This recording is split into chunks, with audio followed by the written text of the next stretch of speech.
एक छोटे से जंगल में एक खूबसूरत सा परिंदा रहता था। इसके परों के रंग सब्ज, पीले और नीले थे, जो सूरज की रोशनी में चमकते थे। जंगल के सब जानवर उसे बहुत पसंद करते थे क्योंकि वो सबके साथ नरमी और मोहब्बत से पेश आता था। एक दिन सख्त गर्मी पड़ी। जंगल का छोटा सा तालाब खुश्क हो गया। सब जानवर पानी के लिए परेशान हो गए। हाथी, शेर, खरगोश और हिरन सब ने मिलकर पानी ढूंढने की कोशिश की, मगर नाकाम रहे। सब मायूस बैठे थे कि अचानक परिंदे ने कहा, हम सब मिलकर अगर कोशिश करें तो शायद करीब ही कोई नदी या चश्मा ढूंढ सकें। परिंदा ऊंची उड़ान भरता हुआ जंगल के पार निकल गया। काफी देर बाद उसे दूर पहाड़ों के बीच एक छोटा सा चश्मा नजर आया। वो खुशी से वापस आया और सबको खबर दी। सब जानवर इसके पीछे चल पड़े। रास्ता मुश्किल था मगर परिंदा आगे आगे रहकर सबको रहनुमाई करता रहा।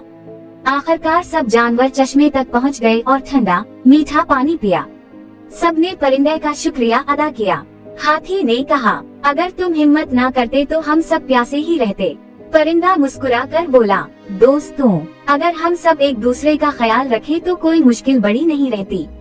इस दिन के बाद जंगल के सब जानवर ये सबक सीख गए कि मोहब्बत और ताउन से हर मुश्किल आसान हो जाती है।